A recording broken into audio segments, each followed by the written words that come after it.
Good evening. Share ko lang po sa inyo kung paano mag-operate ng generator set. Itong ipapakita ko po is Shindaiwa D5250Mi na diesel engine generator. Bali 25 kVA po ito. So ngayon, in-start natin yung pagra-run niya 6 o'clock kahapon. So hindi pa siya nagpapahinga.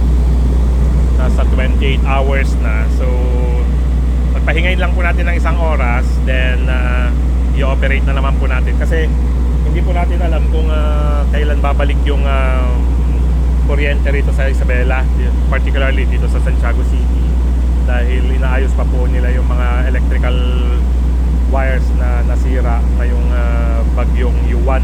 Okay? So ito po yung kanyang exhaust. Ang pag-shutdown po ng generator set, reverse lang nung pag-ooperate naman. Okay? So, isa natin.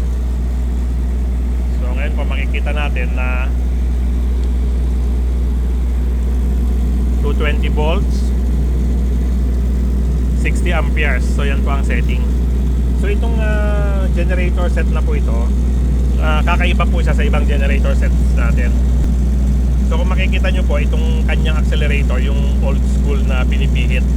Yung iba po kasi, pag switch on, merong toggle switch.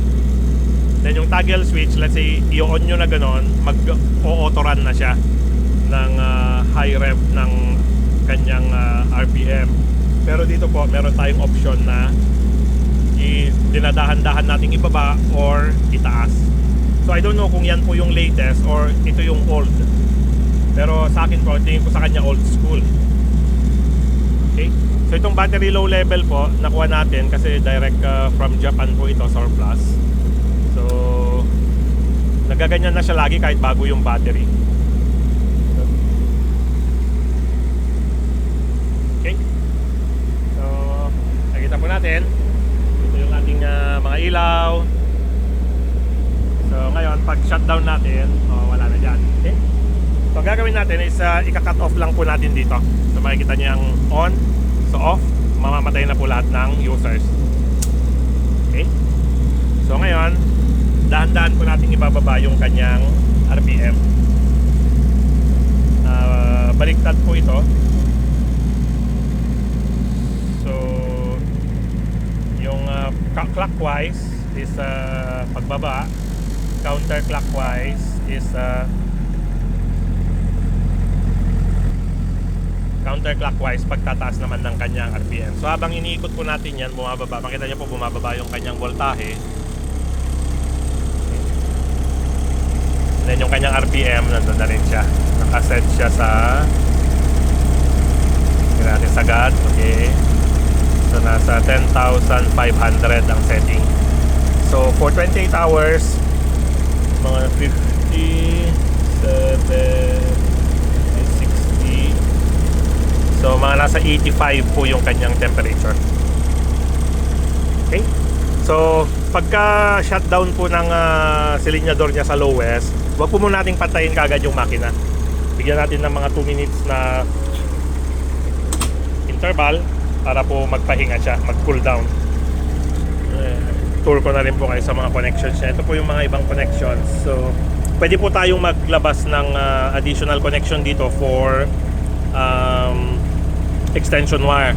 Ito po pag dinirect nyo rito, 110 lang po yata ang labas nito. So dito po tayo kukuha somewhere. Sa mga electricians po silang nakakaalam kung saan i-connect. So either S saka O, kasi dito sa main line nakakonect na tayo sa R saka sa T. So don't know kung S saka O po naman yung extension wire. Okay? So dito po yung kanyang lalagyan ng diesel. Dito po yung kanyang side glass. So taas pa po yung ating level. Ito naman po yung kanyang engine. Ito yung kanyang battery.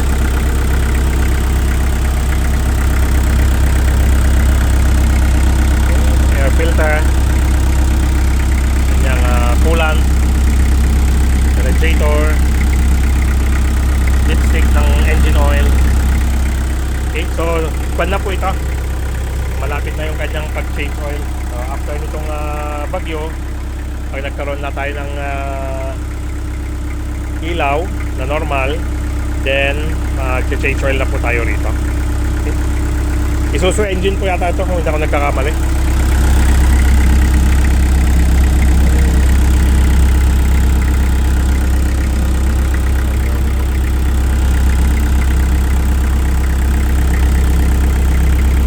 Ayun po, Isuzu nga, nasa ibabaw. So 4LE1 na Isuzu. So 1, 2, 3, 4 cylinders po. Okay. Made by Shindaiwa. Dito lang po tayo maglalagay ng tubig sa direct radiator or doon sa coolant kanyang reservoir. Okay. So pag switch on, ganun din po. Babalik ta rin lang. So mamaya i-switch on po, papakita ko naman sa inyo. Okay? So para complete tayo. Isang shutting down procedure saka isang starting procedure. Okay? Halos lahat po ng ganito mga 25 kVA, halos pare-parehas po ang procedure niyan sa pag shutdown saka sa pag on. Ngayon, may kakaiba lang konti-konti depende sa switches kinuwan ng manufacturer na dinesign ng manufacturer. Okay? So pakita ko po sa inyo mamaya pag mag-switch on naman tayo. So mamaya po mga 1 hour. Okay? Salamat po. Ay, iwan po muna pala natin. Shutdown po muna natin pala para makita. Sorry. Okay? So same. All good. And switch off. And ito lang po. Diretso lang po sa kanyang ignition switch. Okay. So pagpahingan po natin ng 1 hour, then balik po tayo ulit mamaya. Okay. Salamat po.